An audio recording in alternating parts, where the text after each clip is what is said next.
Yo, what's going on? Yo, let me start out by saying this show is actually lit. Like super fucking lit. Like I never thought Stargirl. You know what I mean? When you hear Stargirl in your mind, you're like, I don't know if I'm really gonna be down for that. But right off the rip, we get superhero battles. That's all we want out of this show. Superhero, or out of superhero shows in general. It just blows my mind that like shows that I love, like The Flash.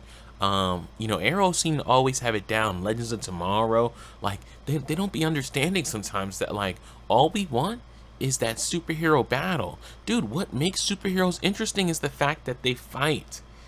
You know, and I mean, I know it's TV and we can't afford these big budgets, and sometimes we got to get into the inner feelings, and sometimes we need to express these identity politics or whatever, like whatever, hey, you're the writer, you know what I mean? But I'm just saying, dude, this show gets off to the perfect start. It does it. It does it. It blows stuff up. It shows us shadowy Solomon Grundy who looks intimidating, feels intimidating. Like, dude, Solomon Grundy, I cannot wait to see more from this man. I'm hyped. I'm hyped for the show. I'm hyped. Dude, this first episode really sold me on the prospect of this show, how interesting and fun it could be. The main character, Stargirl, she's relatable and at the same time a very good actress. There's certain scenes where that they're like, listen, we're not going to explain how you feel. We want you to make a face that expresses it, and the chick hits it in a believable way. And also, man, I don't know who Stripesy is, like the actor, but that dude is hilarious. Man, I mean, everything is hitting the perfect beats in here, man, and I'm really appreciating it, yo. And not to jump to the end, but when homie shows up at the end with the giant robot, yo, and the graphics, like the visual effects are on point. Like, you see some effects in the Flash, and you're like, man, you know what I mean? Like, did they just make that shit with paper mache or some shit?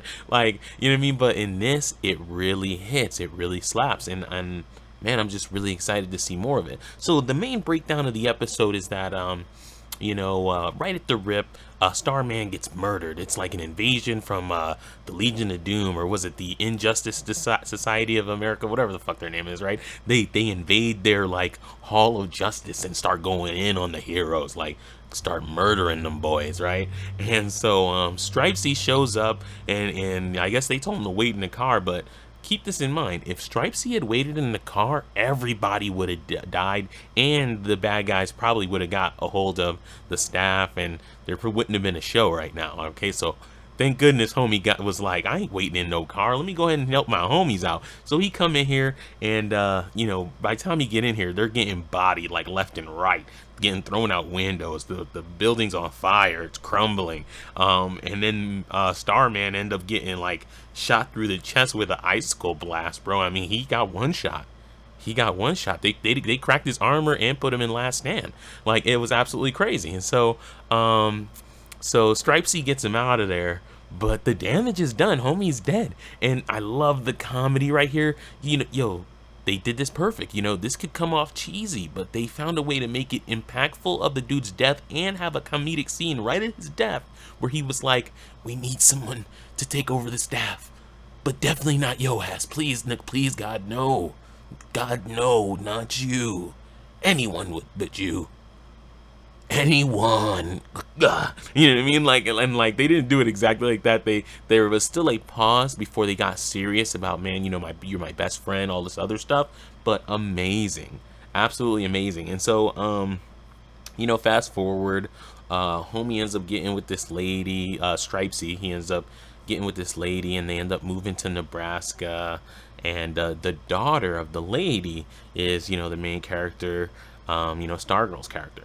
And so Stargirl, long story short, she ends up finding the staff in this dude's belongings. And up until this point, she hated the dude. But now that she knows that homie's like low-key a superhero, she's like, I guess that's my stepdad. That's my stepdad. I thought he was whack, but come to find out, in his basement, he got superhero memorabilia and shit. Like homie's aight. So Long story short, the staff chooses her, and what I really cool like is the staff is almost its own entity. It's kind of got this Wally kind of voice or whatever, like like more of a R2D2 type of thing. And so, dude, I mean, this show, it just keeps hitting the same beats, like, or it hits these beats, but these are good beats. Like these are the beats you want out of your science fiction superhero show. Man, it really hits every level for me.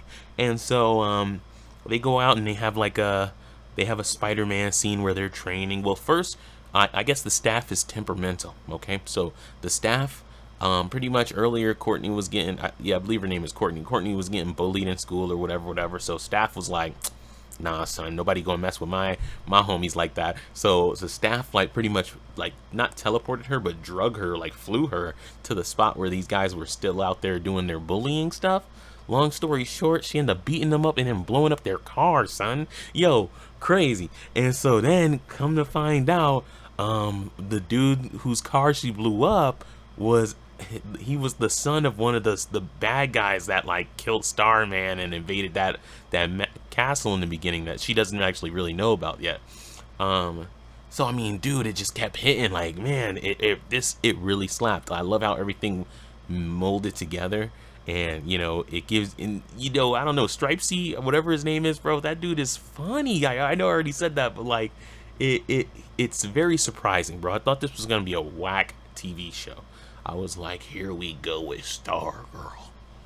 Oh, girl power ball. Like, you know what I mean? Like, and dude, I don't got nothing against girl power or nothing like that, but it's like when you try to like, dude, they don't have to say no girl power. I believe in this chick. I would say that she's already stronger. Like, yo, by the end of the season, there's no way you're gonna tell me she can't beat the Flash. We seen the Flash get loose to a dude with a small dagger, a butter knife, right? Bro, she's got a alien staff that can communicate on its own. Like, bro, if the Flash can't beat butter knife cicada, then there's nothing he can do against Stargirl. Bro, she's more athletic than the Flash. Dude, the Flash, man, why didn't he read a kung fu magazine? That's what people always say. Read a fucking, learn how to do kung fu, bro. Can't you learn super fast? Bro, they nerf our boy. And so, but look at this writing. Okay, and I mean, I know that they love the Flash and everything over there, but they have to balance it with the team and all this other stuff. But like, look at the writing for Stargirl. She's already mad OP. See, this felt like some Action Comics. I peeped the little action movers, bro. I peeped that. Yo, this show is so lit, and that's why I like superhero stuff in general. Is like these little Easter eggs to the lore and the backstory, the chronology. That's why I love this shit. So this is absolutely already shooting to the top of my favorite TV shows right now. Stargirl, bro. I wouldn't even have called it. All right, I'm out.